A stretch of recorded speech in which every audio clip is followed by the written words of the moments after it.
Before we start, please make sure to like, subscribe, and share this video with your friends and family. Also, can you please tell me where and what time you're watching? Thanks.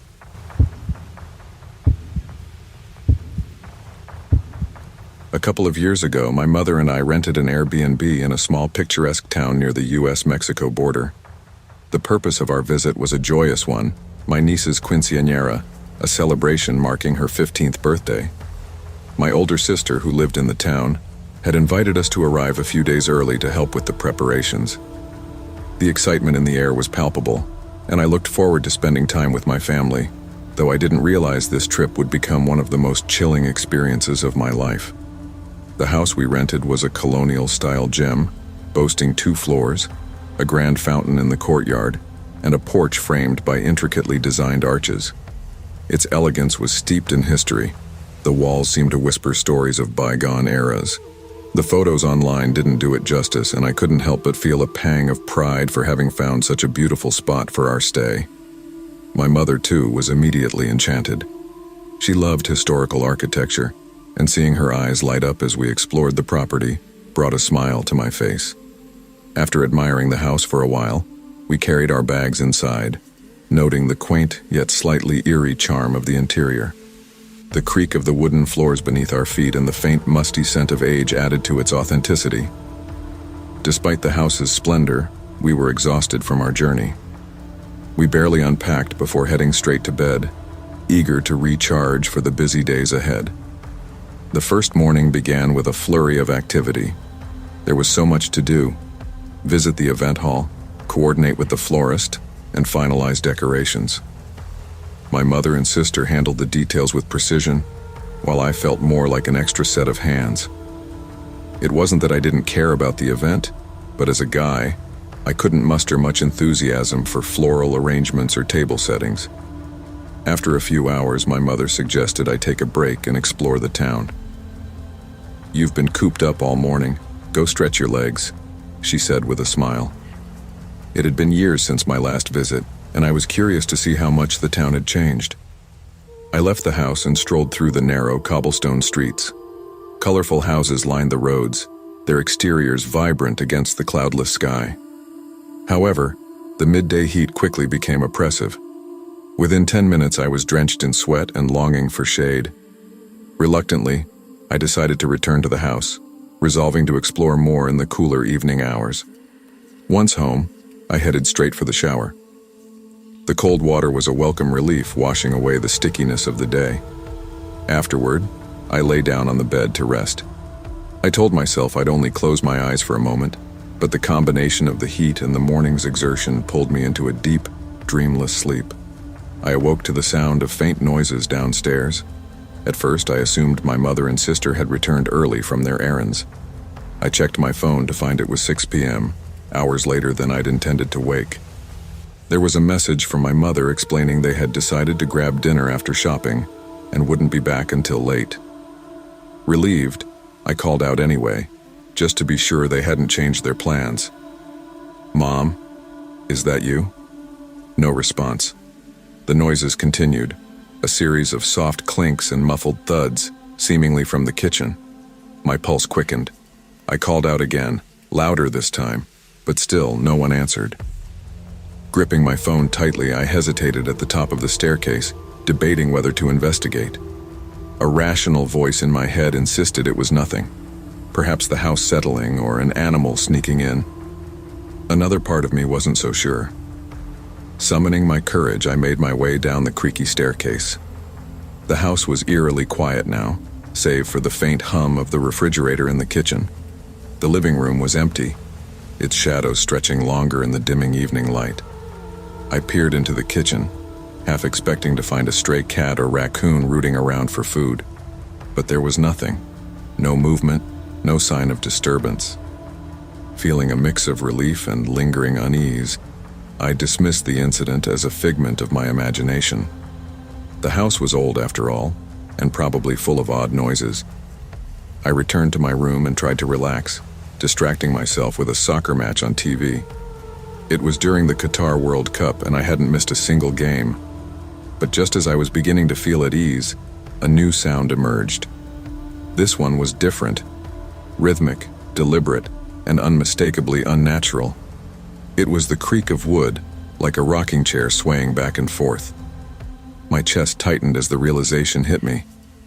I hadn't seen any rocking chairs in the house during our initial walkthrough. Heart pounding, I turned off the TV and strained my ears to pinpoint the source. The sound seemed to be coming from the porch. Grabbing a golf club I'd found in the closet earlier, I descended the stairs cautiously, gripping the club so tightly my knuckles turned white. The porch was empty. No rocking chair, no person, nothing. I searched the entire house again, checking every corner, even the backyard. Still nothing. Uneasy but determined to rationalize the situation, I convinced myself it must have been a tree branch brushing against the house in the wind. I returned to my room, trying to shake off the eerie feeling. A little later, hunger got the better of me, and I decided to order a burger. When the delivery driver arrived, I went out to the porch to meet him, but instead of handing me the food, he looked at me in confusion. "I already gave your order to the lady in the rocking chair," he said, gesturing toward the porch. I froze. "What lady?" I asked, my voice barely above a whisper. "The older woman," he replied. "She was sitting right there just a moment ago." A cold shiver ran down my spine. Turning slowly, I glanced behind me. The porch was empty. No rocking chair. No woman. Nothing. I tried to explain to the delivery driver that I was alone in the house, but he insisted he had given the order to someone. Before I could press further, he shrugged and left, clearly unnerved by my reaction. When I stepped back into the house, I found the burger sitting on the kitchen counter, neatly placed as if waiting for me. My hands trembled as I stared at it, the room suddenly feeling much colder. I grabbed the food and retreated to my room, locking the door behind me. I couldn't eat. My appetite was gone, replaced by a gnawing sense of dread. Hours passed in a haze of paranoia. Every creak of the house made me jump, and I couldn't stop replaying the delivery man's words in my mind. Who, or what, had he seen? And how had the burger ended up on the counter when I was certain it hadn't been there earlier? When my mother and sister finally returned around 9 p.m., I rushed downstairs to greet them, almost in tears from relief. I recounted everything that had happened, my voice shaky with fear. My sister laughed, dismissing it as the result of an overactive imagination. My mother was more sympathetic but tried to reassure me it was nothing. I desperately wanted to believe her, but the unease in my chest wouldn't subside. That night, my sister decided to stay at the house with us. She joked that she wanted to keep an eye on me, but I suspected she didn't want my mother to sleep alone after hearing my story. Despite her teasing, I was grateful for her presence. It felt less isolating to have them both there. Just as I began to drift off to sleep, I was jolted awake by a blood-curdling scream. My sister's voice echoed through the house, filled with raw terror. I jumped out of bed and raced downstairs, finding her frozen in front of the kitchen, her face pale and eyes wide with horror. "She was here," she gasped, clutching at my arm. "An old woman, sitting in a rocking chair. She was just there." I stared at her, my blood running cold.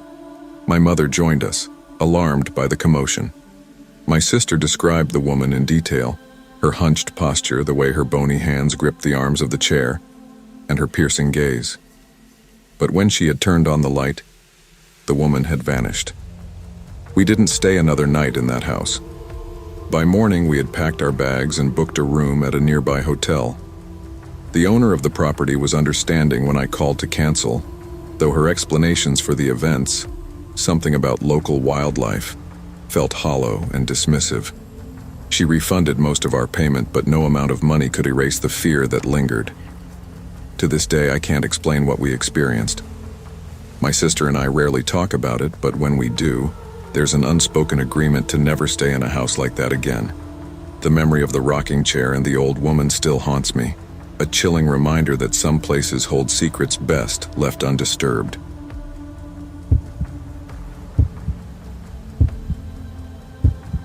In 2018, my husband and I were thrilled to celebrate our 10th wedding anniversary, a milestone that meant the world to us.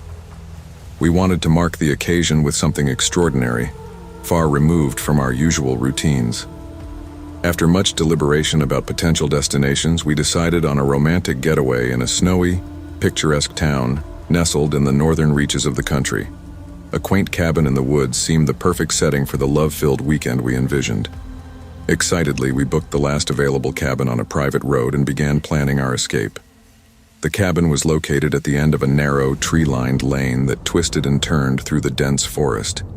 At the end of this road was a small cobblestone traffic circle, from which a steep uphill driveway led to the secluded cabin that would be our sanctuary. As we arrived, the scene was like a winter postcard brought to life. The trees were dusted with fresh snow, and the ground sparkled in the waning sunlight. The cabin sat at the foot of a majestic mountain, surrounded by serene silence except for the occasional crunch of snow beneath our boots. To access the cabin, we parked at a clearing below and climbed a set of weathered wooden stairs leading to the front door. The ascent was steep, but it made reaching the cabin feel like uncovering a hidden treasure. When we stepped inside, it was exactly as charming as the photos had promised. Rustic yet cozy, the interior had a roaring fireplace, plush blankets draped over the furniture, and a hot tub on the back deck overlooking the forest. On the kitchen counter, we found a brochure with information about the property. It mentioned that a snowplow might clear the driveway during heavy snowfall, which seemed like a thoughtful touch. The cabin also had a landline phone since cell service was non-existent in the area, a small inconvenience that we dismissed as part of the rustic charm. My husband and I were utterly enchanted, and that evening, we spent hours playing board games by the fire, sipping wine, and reveling in the warmth of the cabin. The next day was packed with plans. We explored the quaint town, strolling through its charming streets and browsing small shops. The crisp mountain air and the cheerful chatter of locals created a magical atmosphere. In the evening, we had a reservation at a cozy restaurant known for its gourmet cuisine. We changed into our best outfits and set out for what promised to be a romantic dinner. The meal exceeded our expectations, but as we dined, the temperature outside began to plummet, and snow started falling in thick, heavy flakes. By the time we left the restaurant, the world was blanketed in a fresh layer of white. The drive back to the cabin was slow and cautious due to the slippery roads. As we reached the base of the private driveway, our headlights illuminated something that made my stomach twist: a set of fresh tire tracks leading up the snowy incline. "That's strange," I said, pointing out the tracks. My husband frowned but tried to dismiss it. "It's probably just the snowplow," he reasoned. Still, something about the tracks unsettled me. The driveway had been pristine when we left earlier, and now there were not just tire tracks but footprints weaving around the property. As we neared the top of the hill, the sight of those footprints made my chest tighten. They seemed to wander aimlessly, some disappearing behind the cabin. Alarmed but determined not to jump to conclusions, we decided to return to town and contact the Airbnb host to ask if anyone had visited the property. After all, it could easily be maintenance workers or even the snowplow operator. Once we found a signal, we sent a message explaining what we'd seen and waited for a response. Minutes turned into an hour, but there was no reply. Too late to call anyone, we reluctantly decided to head back to the cabin. The unease I felt earlier only intensified as we drove back up the driveway. The dark forest seemed to press closer, the trees like silent sentinels shrouded in frost. When we reached the cabin, the tire tracks were still there, along with the eerie footprints. My heart raced as we pulled closer, every shadow and rustle magnified by my imagination. "Let's call the police," I whispered, gripping my husband's arm. He hesitated, but eventually agreed. Driving back down the road, we found a spot with a faint cell signal and dialed 911. Within minutes, an officer arrived and escorted us back to the property. Flashlight in hand, he carefully searched the area. "It's all clear," he said after a thorough inspection. "Probably just the snowplow operator or a hiker passing through." His reassurances fell flat. The tracks didn't look random or incidental. They looked deliberate. Embarrassed but still uneasy, we thanked the officer and returned inside, bolting the doors behind us. We tried to salvage the evening by watching a comedy movie, but the tension lingered. Exhausted, we eventually fell asleep on the couch, the champagne on the counter forgotten. At around 3 a.m., I was startled awake by the clatter of the TV remote hitting the floor. The screen was still glowing, casting eerie shadows across the room. Groggily, I nudged my husband awake. As he went to brush his teeth, a strange sound pierced the silence, a static-like hiss, faint but distinct, coming from the direction of the window. We froze, listening intently. The sound lasted only a moment before being replaced by the faint crunch of footsteps outside. The deliberate, measured steps seemed to circle the cabin, growing fainter as they moved toward the back. My blood ran cold. Whoever was out there knew exactly where we were. Every light in the cabin was on, making us painfully visible. I grabbed the landline phone and called 911 again, my voice trembling as I explained the situation. The operator assured me that officers were on their way, but every second felt like an eternity. Suddenly, a loud bang echoed from the back deck, as though something heavy had been thrown against the balcony railing. I clutched my husband's arm, my heart pounding so hard it hurt. Red and blue lights eventually pierced the darkness as the patrol car arrived. The officers conducted another search, but again, they found no one. "It's probably animals," one of them said dismissively. "The woods can be deceptive at night." Despite their attempts to reassure us, I couldn't shake the feeling that something was very wrong. We decided to leave first thing in the morning, cutting our trip short. As we packed the car at dawn, the officer who had first visited us drove up and offered to do one last sweep of the area. His concern seemed genuine, and we thanked him as he began checking the grounds. Just as we were about to leave, a sound stopped us cold. It was the same static hiss we'd heard in the night. My husband and I turned to see the officer casually pull a radio transmitter from his pocket and silence it. My blood ran ice cold as realization dawned. The sound wasn't from an old television. It was the officer's radio. Without a word, my husband and I got into the car and drove away, the snowy forest swallowing the cabin behind us. To this day, we've never spoken about what might have happened if we had stayed.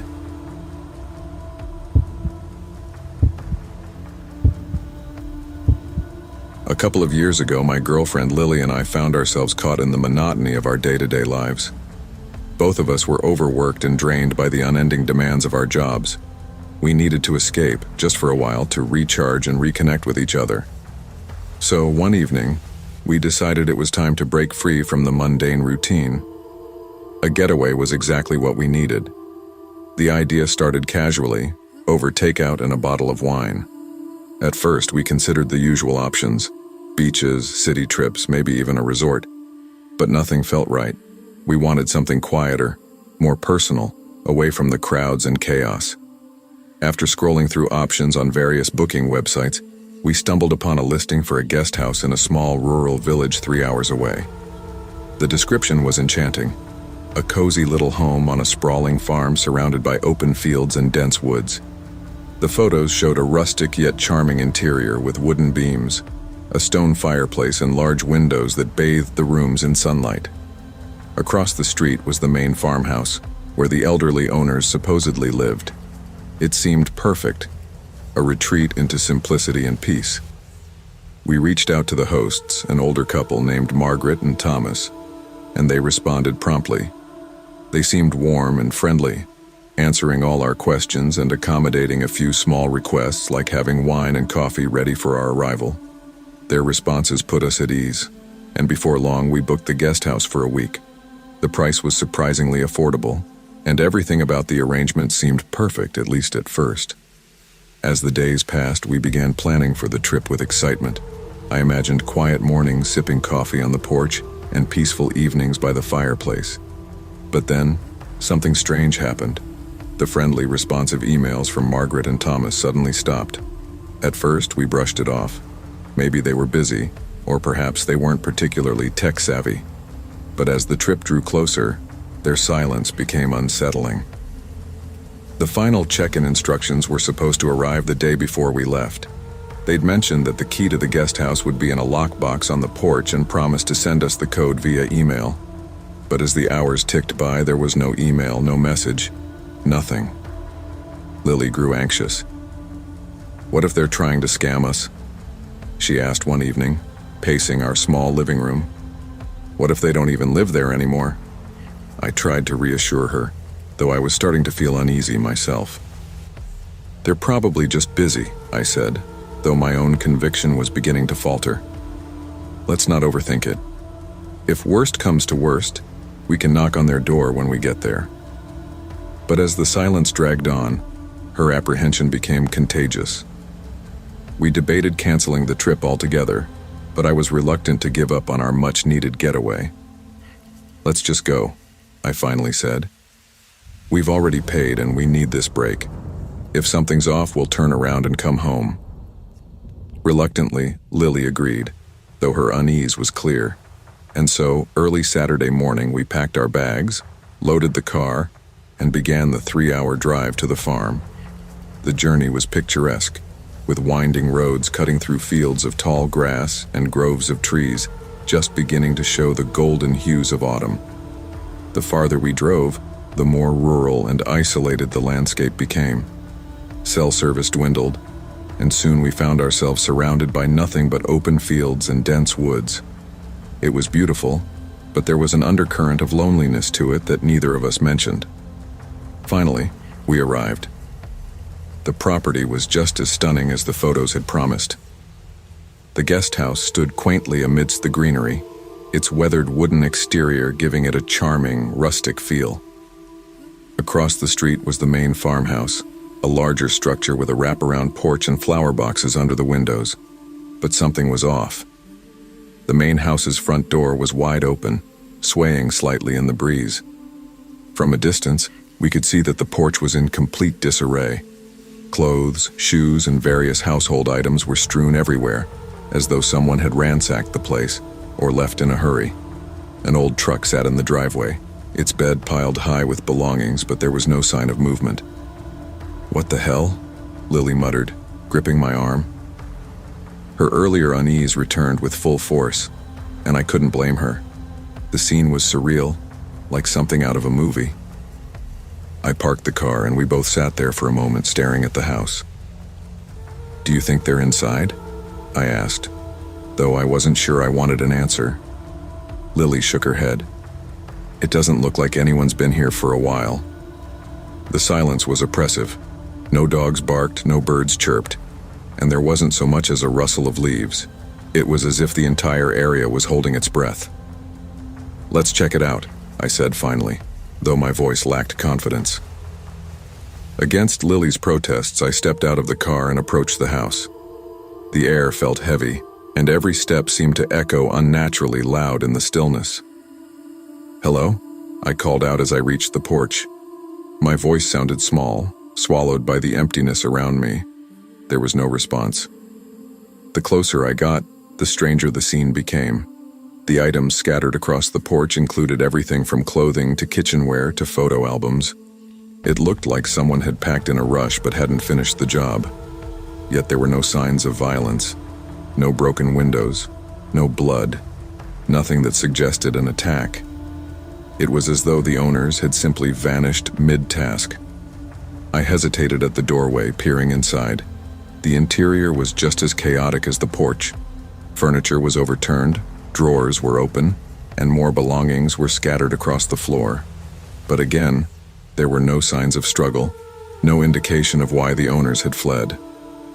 Lily joined me on the porch, her face pale. "This is bad," she said, her voice trembling. "We need to leave, now." She was right.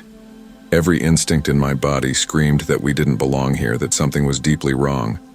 But a part of me, a small, stubborn part, wanted answers. What had happened here? Where were Margaret and Thomas? And why had they abandoned their home in such a hurry? Reluctantly, I backed away from the door and returned to the car. Lily didn't say a word as we drove off, but her knuckles were white as she gripped the edge of her seat. The tension in the car was suffocating. As we made our way back toward civilization, we debated what to do. Calling the police seemed like the logical choice, but I hesitated. What if we were overreacting? What if there was a perfectly reasonable explanation for what we'd seen? But as the farmhouse receded in the rearview mirror, I couldn't shake the image of that open door, the the scattered belongings, and the eerie silence. Finally, I pulled over and made the call. The dispatcher seemed concerned but not alarmed. I described the scene in as much detail as I could, and she assured me they would send someone to check it out. "Thank you for reporting this," she said. "We'll follow up as soon as we can." Relieved, I hung up and resumed the drive home, but the sense of unease lingered. Neither Lily nor I spoke for most of the trip, each of us lost in our thoughts. Once home, we began the tedious process of requesting a refund from Airbnb. Fortunately, the company was understanding and refunded our money within a few days, but the mystery of the farmhouse remained unsolved. I searched online for news about the area, hoping to find some explanation, but there was nothing. The owners never responded to our emails, and their listing disappeared from the website shortly after. To this day, I can't stop wondering about that farm. What had happened to Margaret and Thomas? Why had they fled so suddenly? And why had they left their home in such disarray? Sometimes late at night I replay the scene in my mind. The open door, the scattered belongings, the oppressive silence. And I can't help but feel that whatever drove them away wasn't entirely human.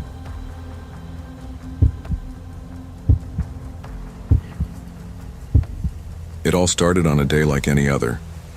I came home a bit tired after a long day of work, but there was a certain excitement in the air.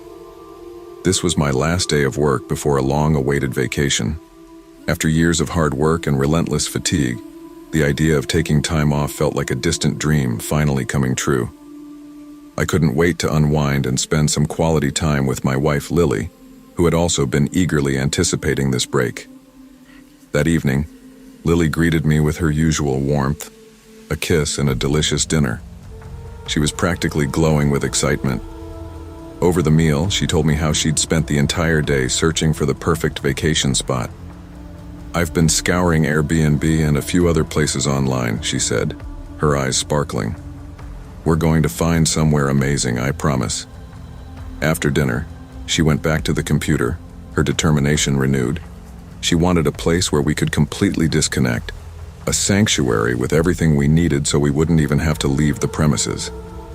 However, despite hours of scrolling, none of the listings on Airbnb seemed to meet our expectations. Frustrated but undeterred, she decided to expand her search to Facebook. To our surprise, it didn't take long for her to stumble upon something that looked almost too good to be true. A spacious house on the outskirts of the city with a massive pool and plenty of amenities. It was picturesque, practically dreamlike. The cost was a bit steep at $100 per day, but judging by the photos, it seemed worth every penny. It was everything we'd been hoping for, and more. The post included a phone number, so without hesitation, Lily grabbed her phone and called. On the other end, a kind and polite woman answered. She introduced herself as Carla and confirmed that everything in the ad was accurate. She explained that the house had 2 floors, with each floor functioning as a separate living space. Carla and her father lived on the first floor, but the upper floor was fully equipped with its own kitchen, bathroom, and living spaces, ensuring privacy for guests. The only shared area was the pool in the backyard. Although Carla assured us that they'd never had any issues with tenants, I wasn't thrilled about sharing the property with others. I planned to play loud music and have a small private party for just the 2 of us during our stay. When I expressed my concerns about noise, Carla was quick to reassure me. "The walls between the floors are soundproof," she explained. "You won't disturb us, and we won't disturb you." Her explanation eased my worries, and after clarifying a few more details, we decided to book the house. The following day, we packed our bags and hit the road.